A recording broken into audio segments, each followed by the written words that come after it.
اسی سال کے موسم سرما کے اوائل میں خیبر کے چند ایک سرکردہ یہودی مکہ گئے۔ ان کا سردار حبی بن اخطب تھا۔ یہ شخص یہودیوں کے قبیلے بنو نذیر کا سردار بھی تھا۔ یہودیوں کے پاس زر و جواہرات کے خزانے تھے۔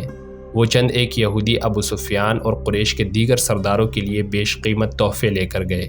ان کے ساتھ حسین و جمیل لڑکیوں کا طائفہ بھی تھا۔ مکہ میں یہ یہودی ابو سفیان سے ملے، اسے تحفے پیش کیے اور رات کو اپنے طائفہ کا رقص بھی دکھایا۔ اس کے بعد حبی بن اخطب نے ابو سفیان سے خالد، اکرمہ اور صفوان کی موجودگی میں کہا کہ انہوں نے مسلمانوں کو ختم نہ کیا اور ان کے بڑھتے ہوئے قدم نہ روکے تو وہ یمامہ تک پہنچ جائیں گے۔ اگر وہ اس میں کامیاب ہو گئے تو قریش کے لیے وہ تجارتی راستہ ہمیشہ کے لیے بند ہو جائے گا جو بحرین اور عراق کی طرف جاتا ہے۔ قریش کے لیے یہ راستہ شہرک کی حیثیت رکھتا تھا۔ اگر آپ ہمارا ساتھ دیں، حبی بن اخطب نے کہا، تو ہم مسلمانوں کے خلاف خفیہ کارروائیاں شروع کر دیں گے۔ ہم مسلمانوں سے دگنے تھے تو بھی انہیں شکست نہ دے سکے، ابو سفیان نے کہا۔ ان سے 3 گنا تعداد میں ان سے لڑے تو بھی انہیں شکست نہ دے سکے۔ اگر چند اور قبیلے ہمارے ساتھ مل جائیں تو ہم مسلمانوں کو ہمیشہ کے لیے ختم کر سکتے ہیں۔ ہم نے یہ انتظام پہلے ہی کر دیا ہے، حبی بن اخطب نے کہا۔ قبیلہ غطفان اور بنو اسد آپ کے ساتھ ہوں گے۔ چند اور قبیلے ہماری کوششوں سے آپ کے ساتھ آ جائیں گے۔ خالد کو کیا کچھ یاد نہ آ رہا تھا۔ 3-4 سال پہلے کے واقعات اسے ایک روز پہلے کی طرح یاد تھے۔ اسے ابو سفیان کا گھبرایا چہرہ اچھی طرح یاد تھا۔ خالد جانتا تھا کہ یہودی اہل قریش کو مسلمانوں کے خلاف صرف اس لیے بھڑکا رہے ہیں کہ یہودیوں کا اپنا مذہب اسلام کے مقابلے میں خطرے میں آ گیا تھا، لیکن انہوں نے ابو سفیان کو ایسی صورت دکھائی تھی جس میں اسے مسلمانوں کے ہاتھوں تباہی نظر آ رہی تھی۔ دوسری طرف خالد، اکرمہ اور صفوان بن امیہ نے ابو سفیان کو سر اٹھانے کے قابل نہیں چھوڑا تھا۔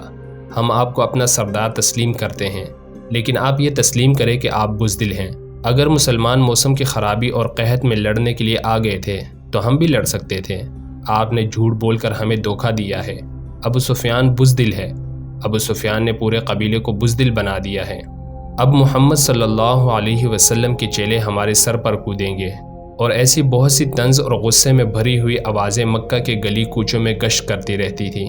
ان آوازوں کے پیچھے یہودیوں کا دماغ بھی کام کر رہا تھا، لیکن اہل قریش کی غیرت اور ان کا جذبہ انتقام انہیں چین سے بیٹھنے نہیں دیتا تھا۔ ابو سفیان اس حالت تک پہنچ گیا کہ اس نے باہر نکلنا ہی چھوڑ دیا۔ خالد کو وہ دن یاد آیا جب اسے ابو سفیان نے اپنے گھر بلایا تھا۔ خالد کے دل میں ابو سفیان کا وہ احترام نہیں رہ گیا تھا جو کبھی ہوا کرتا تھا۔ وہ بادل ناخواستہ صرف اس لیے چلا گیا کہ ابو سفیان اس کے قبیلے کا سردار ہے۔ وہ ابو سفیان کے گھر گیا تو وہاں اکرمہ اور صفوان بھی بیٹھے ہوئے تھے۔ خالد، ابو سفیان نے کہا، میں نے مدینے پر حملے کا فیصلہ کر لیا ہے۔ خالد کو ایسا محسوس ہوا جیسے اس نے غلط سنا ہو۔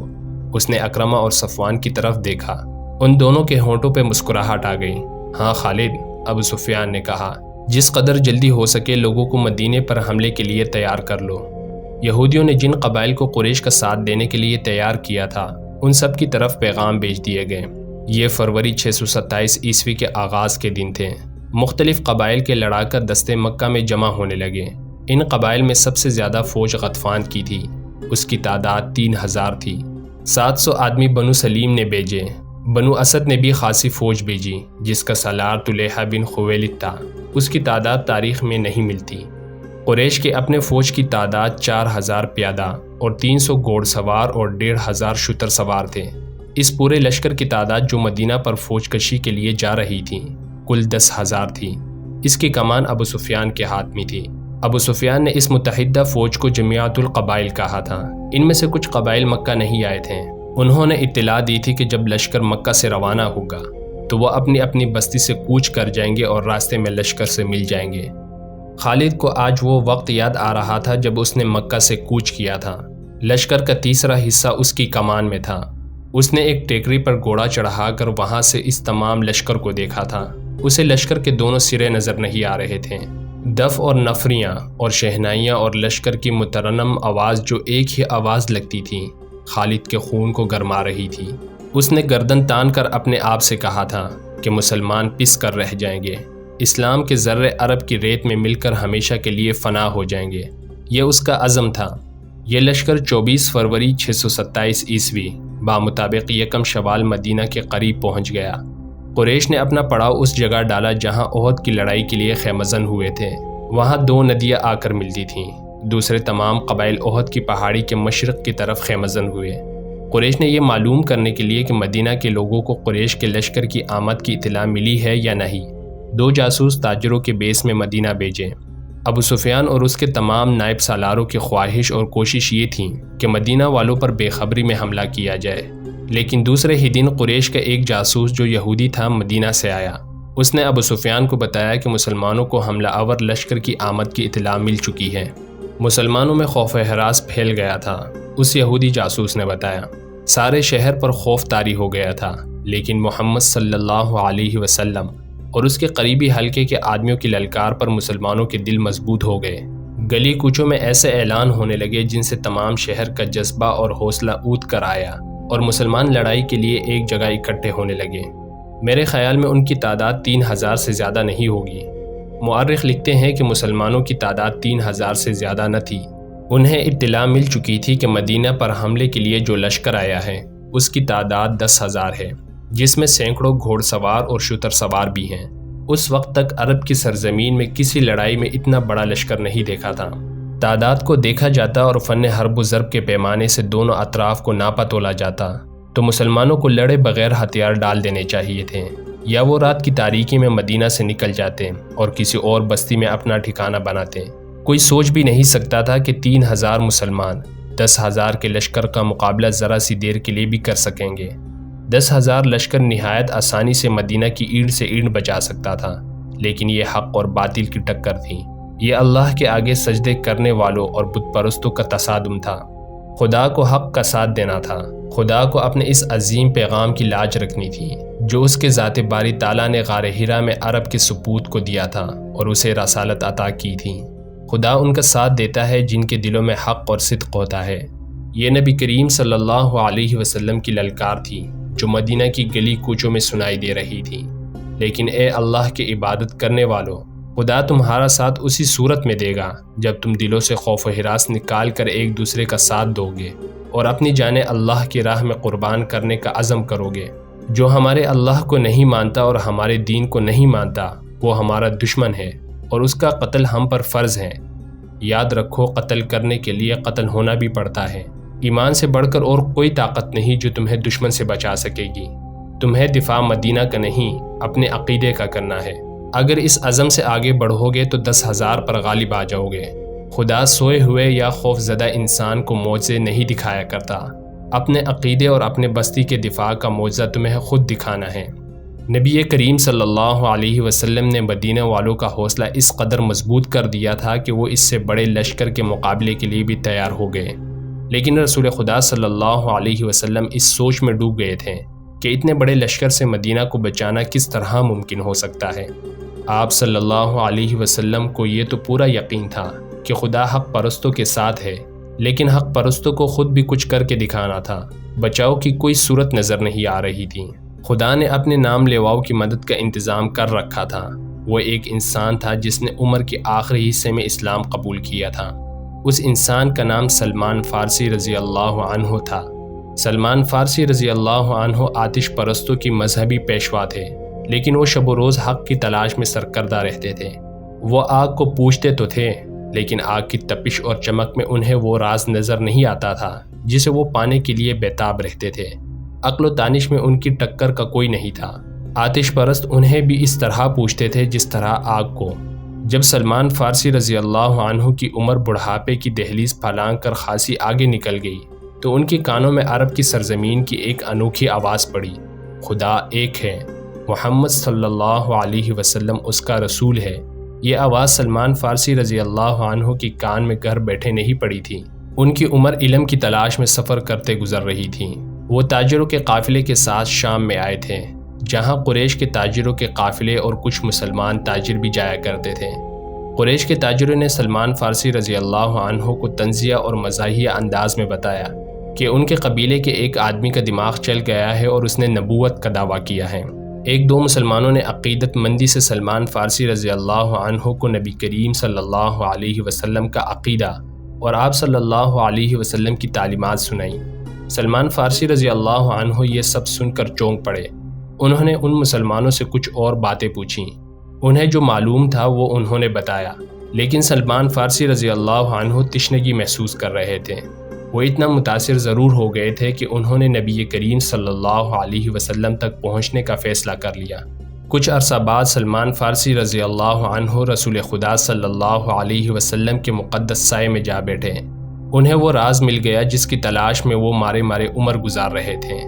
انہوں نے رسول اللہ صلی اللہ علیہ وسلم کے دست مبارک پر اسلام قبول کر لیا۔ اس وقت تک سلمان فارسی رضی اللہ عنہ بڑھاپے کے آخری حصے میں پہنچ گئے تھے۔ اپنے ملک میں سلمان فارسی رضی اللہ عنہ صرف مذہبی پیشوا ہی نہ تھے، وہ جنگی علوم کے ماہر تسلیم کیے جاتے تھے۔ اس دور کے مذہبی پیشوا بھی جنگ و جدل اور سپاہ گیری کے ماہر ہوتے تھے۔ علم و ادب کے عالم بھی سپاہی ہوتے تھے، لیکن سلمان فارسی رضی اللہ عنہ کو خدا نے جنگ و جدل کے امور میں غیر معمولی ذہانت دی تھی۔ اپنے ملک میں جب کوئی لڑائی ہوتی تھی یا دشمن حملہ آور ہوتا تھا تو سلمان فارسی رضی اللہ عنہ کو بادشاہ طلب کر کے صورتحال ان کے آگے رکھتا اور مشورے لیتا تھا۔ نامور سالار بھی ان کے شاگرد تھے۔ وہ سلمان فارسی رضی اللہ عنہ اس وقت مدینہ میں رسول اکرم صلی اللہ علیہ وسلم کے صحابہ کرام رضوان اللہ علیہ اجمعین میں شامل تھے۔ رسول اکرم صلی اللہ علیہ وسلم نے یہ صورتحال جو قریش نے آپ صلی اللہ علیہ وسلم کے لیے پیدا کر دی تھی، سلمان فارسی رضی اللہ عنہ کے آگے رکھی۔ خندق کھودو جو سارے شہر کو گھیرے میں لے لے۔ سلمان فارسی رضی اللہ عنہ نے کہا، رسول کریم صلی اللہ علیہ وسلم اور وہاں بیٹھے ہوئے تمام صحابہ کرام رضوان اللہ علیہم اور سالار ایک دوسرے کے منہ کی طرف دیکھنے لگے کہ سلمان فارسی رضی اللہ عنہ نے یہ کیا کہہ دیا ہے۔ عرب خندق سے واقف نہیں تھے۔ فارس میں جنگجو میں خندق کا رواج تھا۔ سب کو حیران دیکھ کر سلمان فارسی رضی اللہ عنہ نے بتایا کہ خندق کیا ہوتی ہے اور اس سے دفاعی کام کس طرح لیا جاتا ہے۔ رسول کریم صلی اللہ علیہ وسلم نے، جو خود تاریخ کے نامور سالار تھے، خندق کی ضرورت اور افادیت کو سمجھ لیا، لیکن آپ صلی اللہ علیہ وسلم کے دیگر سالار شش و پنج میں پڑ گئے۔ ان کے لیے اتنے بڑے شہر کے ارد گرد اتنی چوڑی اور اتنی بڑی خندق کھودنا ناقابل فہم نہیں تھا، لیکن انہیں رسول خدا صلی اللہ علیہ وسلم کا حکم ماننا تھا۔ خندق کی لمبائی، چوڑائی اور گہرائی کا حساب کر لیا گیا۔ رسول خدا صلی اللہ علیہ وسلم نے خندق کھودنے والوں کی تعداد کا حساب کیا۔ آپ صلی اللہ علیہ وسلم نے کھدائی کا کام اس تعداد پر تقسیم کیا تو 110 آدمیوں کے حصے میں 40 ہاتھ کھدائی آئی۔ تو رسول خدا صلی اللہ علیہ وسلم نے دیکھا کہ لوگ خندق کو ابھی تک نہیں سمجھے اور وہ کھدائی سے ہچکچا رہے ہیں، تو آپ صلی اللہ علیہ وسلم نے کدال اٹھائی اور کھدائی شروع کر دی۔ یہ دیکھتے ہی مسلمان کدالے اور بیلچے لے کر نعرے لگاتے ہوئے زمین کا سینہ چیرنے لگے۔ ادھر سے اس وقت کے ایک شاعر حسان رضی اللہ عنہ بن ثابت آ گئے۔ حسان مشہور نعت گو تھے جنہیں رسول اکرم صلی اللہ علیہ وسلم اکثر اپنے ساتھ رکھا کرتے تھے۔ اس موقع پر جب مسلمان خندق کھود رہے تھے، حسان رضی اللہ عنہ نے ایسے اشعار ترنم سے سنانے شروع کر دیے کہ خندق کھودنے والوں پر وجد اور جنون کی کیفیت طاری ہو گئی۔ خندق کی لمبائی چند گز نہیں تھی، اسے میلوں دور تک جانا تھا۔ شیخین کی پہاڑی سے لے کر جبل بن عبید تک یہ خندق کھودنی تھی۔ زمین نرم بھی تھی اور سنگلاخ بھی تھی، اور یہ نہایت تیزی سے مکمل کرنی تھی کیونکہ دشمن سر پر آن بیٹھا تھا۔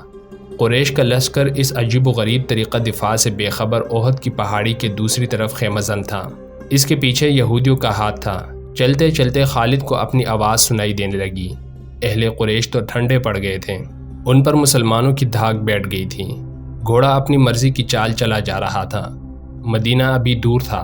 خالد کو جھیم سی محسوس ہوئی۔ اس کے قبیلہ قریش نے اسے شرمسار کر دیا تھا۔ اسے یہ بات اچھی نہیں لگی تھی کہ یہودیوں کے اکسانے پر اس کے قبیلے کے سردار اور سالار ابو سفیان نے مدینہ پر حملے کا فیصلہ کر لیا تھا، لیکن وہ خوش تھا کہ حملے کا فیصلہ تو ہوا۔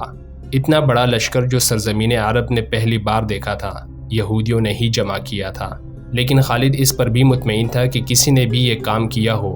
لشکر تو جمع ہو گیا تھا۔